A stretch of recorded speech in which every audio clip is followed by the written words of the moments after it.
मातीचं मनुच्या 8व तूर ह्याची.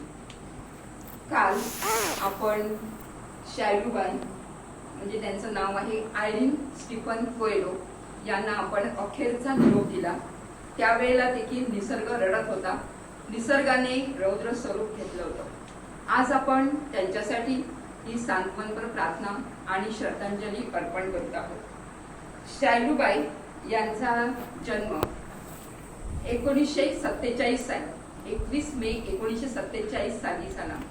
देवदार भाट पापडी या ठिकाणी त्यांची मोठी फॅमिली होती आणि त्यामध्ये त्यांचा जन्म झाला. शालेय शिक्षण झालं.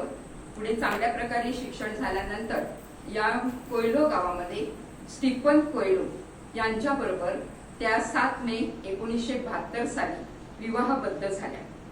त्यांच्याबरोबर आयरीन बाई, गेगरी दादा, इस्ते दादा, त्यांची बाय अशा प्रकारे चांगली मोठी फॅमिली होती आणि हे सर्व कुटुंब आनंदाने गुण्या गोविंदाने राहत होते. त्यानंतर आपण पाहिलेलं आहे की स्टीफन कोएलो यांना व्हायोलिनची फार आवड. त्यांचे सारे गम पदनिसा या सुरामध्ये शायलूबाई या सहभागी झाल्या.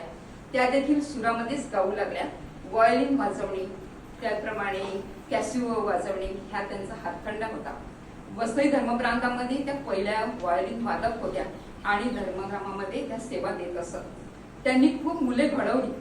इथे या ठिकाणी आमच्या दिवसाची सुरुवात देखील A2, B2 अशा प्रकारे हे जी काही संगीताची आहे त्यामध्ये होत असते. एवढी मुलं या ठिकाणी यायची आणि अंकल त्यांना शिकवत असत. आज ही मुलं मोठी होऊन त्यांच्या धर्मग्रामामध्ये आणि विविध संस्थांमध्ये सेवा देत आहेत. हे त्यांचं आज यश आहे. हे त्याचं फळ आहे की त्यांनी हा त्याग केलेला आहे. त्यानंतर आपण पाहिलं की ईश्वर प्रीती, माऊलीवरील भक्ती आणि माणसावरील प्रेम या गुणांनी प्रेरित होऊन शायलूबाई यांनी चर्च कार्यामध्ये सहभाग घेतला. त्यांना लहान मुले फार आवडत असत आणि त्या संडे स्कूल या ठिकाणी जी मुलं असत त्या सर्वांना ती आपली स्वतःची मुलं मानत आणि त्यांना घडवत असत. त्यानंतर क्वायर मध्ये सकाळी रविवारच्या मिसाला ते जात असत. ही दोन्ही जोडपी खांद्यावर हे घेत असत, हे व्हायोलिन घेत आणि चर्चमध्ये जात असत.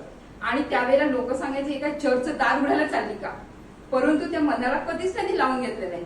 खूप टीका होत असे त्या काळामध्ये व्हायोलिन वाजवणे, क्वायरमध्ये भाग घेणे, सगळ्या संस्थेमध्ये भाग घेणे, परंतु त्यांनी मनावर घेतलं नाही. त्या देखील विनोदी स्वभावाच्या होत्या आणि त्या त्याला उत्तर देत असत.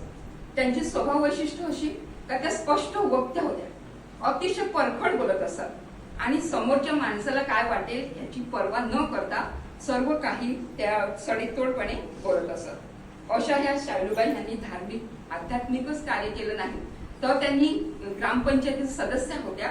त्यांनी सामाजिक संस्थांमध्ये देखील कार्य केलेले आहेत. तर अशा प्रकारे त्या चांगल्या कार्यकर्त्या होत्या.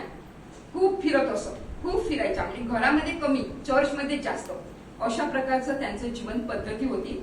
त्यांनी आम्हाला सुद्धा प्रोत्साहन दिलं की तुम्ही जा, चर्चमध्ये जा आणि त्या ठिकाणी कार्य करा. आणि त्यांच्या मागोमाग आम्ही पण जात असू आणि आम्हाला सर्व ते खूप आमच्या मुलांवर खूप त्यांनी प्रेम केलं आणि ते देखील अँटीवर खूप प्रेम करत असत.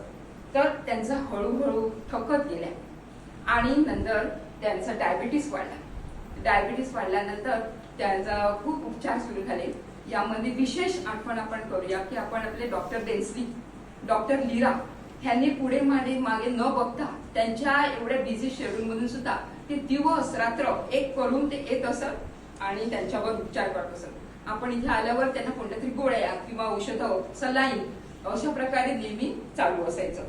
त्याच्यानंतर आपण पाहिलं की आम्ही सगळे होते त्यांच्या बरोबर, परंतु त्यांचे माहेरची मुलं, माहेरची भाऊ बहिणी यांचे सर्व ते अँटीला कोणीच टाकून दिलं नाही. सगळेजण ह्या जोडप्यावर प्रेम करत असत. त्यानंतर सिल्वेस्टर त्यांना आणून देत असे. त्याच्यानंतर आपण त्यांना डबा लावला तेव्हा एरिना गोन्साल्विस काटोरवाडी मर्सिस यांनी पाण्यात आणि पुऱ्यात त्यांचं जेवण त्यांना आणून दिलं. आणि त्यानंतर आपण पाहिलं की सिबल आणि सिरिल कोएलो यांनी जास्त सहभाग घेतला आणि त्यांनी आणि एमिल यांनी त्यांना खूप पाहिलेलं आहे.